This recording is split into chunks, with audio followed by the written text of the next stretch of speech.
नमस्कार. विविध लोकप्रिय टीव्ही मालिकांमध्ये प्रेक्षकांच्या भेटीला आलेल्या एका लोकप्रिय अभिनेत्रीने स्वतःचे आयुष्य संपवत गळफास घेतला आहे. चला तर मग जाणून घेऊयात कोण आहे ती प्रसिद्ध अभिनेत्री व काय आहे संपूर्ण माहिती. पण तत्पूर्वी YN मराठी न्यूज या चॅनलला नक्की सबस्क्राईब करा, जेणेकरून मनोरंजन विश्वातील नवनवीन घडामोडी तुमच्यापर्यंत सर्वात आधी पोहोचत राहतील. मित्रांनो, लोकप्रिय टीव्ही अभिनेत्री वैशाली ठक्कर हिचे निधन झाले आहे. वैशालीने इंदोर या ठिकाणी राहत्या घरी गळफास घेत आत्महत्या केली आहे.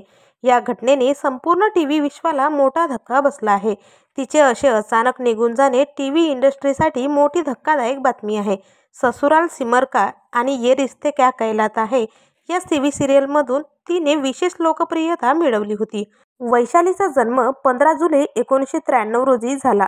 तिने स्टार प्लसवरील लोकप्रिय मालिका ये रिश्ते क्या कहलाता है या मालिकेतून टीव्ही विश्वात पदार्पण केले होते. त्यानंतर तिने कधीही मागे वळून पाहिले नाही. या मालिकेत तिने संजना हे मुख्य पात्र साकारले होते. तिच्या अशा निधनावर संपूर्ण सिनेविश्वात शोककळा पसरली आहे. तर आपल्या चॅनलच्या परिवारातर्फे वैशाली ठक्कर हिला भावपूर्ण श्रद्धांजली.